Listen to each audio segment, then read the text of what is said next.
Terre cachée, au-delà de l'Antarctique, la poursuite du voyage de William Morris entre les planètes interconnectées. Chapitre 41. Incendie sur les murs et irrigation toxique.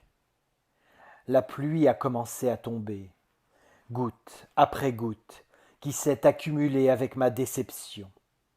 Encore une fois, pour traverser cela, je me suis demandé intérieurement, même si j'étais vraiment épuisé et avec beaucoup d'appréhension, sans savoir que cela allait être une nuit que je n'oublierai jamais et où tout commencerait à ce moment précis.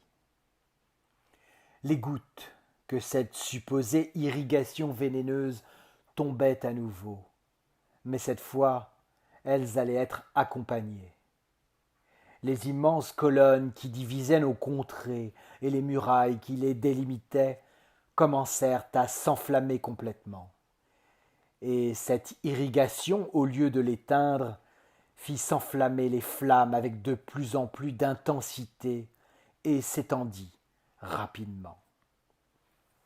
La nuit noire, qui n'était illuminée que par la sphère lunaire holographique là-bas, dans les cieux, contemplait ce feu furieux qui illuminait d'abord l'horizon, puis semblait s'éteindre lentement.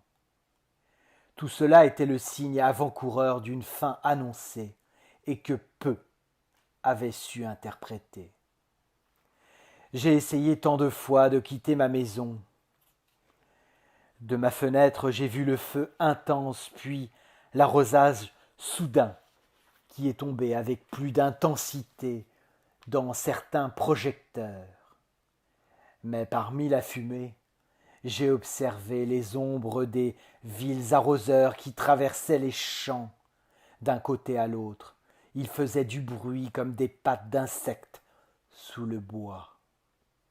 J'ai reculé tellement de fois que je me suis aussi fait mal aux mains en m'appuyant contre cette fenêtre, sans même m'en apercevoir.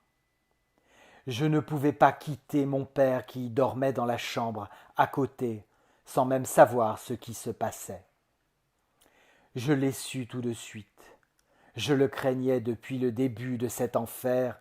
Rien de ce qui se passait n'était naturel, et ces arroseurs étaient présents en grand nombre devant les yeux de tous. D'une manière étrange, j'ai ressenti en moi un grand soulagement. Tout le monde savait maintenant la vérité, même si beaucoup ne seraient jamais capables de la dire. La grande colonne avait encore du feu qui allait presque de son début au milieu de sa trajectoire. On la voyait au loin. Elle céda et tomba sans pitié. Voyant cela, l'alarme de danger fut allumée dans toute la ville-région, et comme s'il s'agissait d'un intrus, d'autres cloches se mirent à sonner au loin. Les champs étaient infestés de ces êtres arroseurs qui se promenaient avec d'étranges appareils desquels émanaient des gaz. Ils n'étaient pas bien nombreux, mais le choc de cette nuit était supérieur même au total de tous les jours précédents. Ce jour-là, j'ai ressenti ce que j'avais craint il y a des semaines. Ils nous tuaient certainement tous. Quand j'ai vu que la situation était critique et que les 20 minutes habituelles s'étaient écoulées et que rien de tout cela ne s'arrêtait, j'ai couru dans la chambre de mon père, Gérald. Je ne peux même pas expliquer aujourd'hui pourquoi j'ai mis si longtemps à sortir de ce choc, mais j'étais terrifié, à tel point que mon corps semblait paralysé pendant quelques minutes. J'ai crié à mon père de se réveiller et que nous devions partir d'urgence. La porte d'entrée a commencé à être violemment frappée, l'alarme à l'extérieur et les scanners domestiques ont sonné à l'unisson. Tout était au ralenti, étourdi et confus.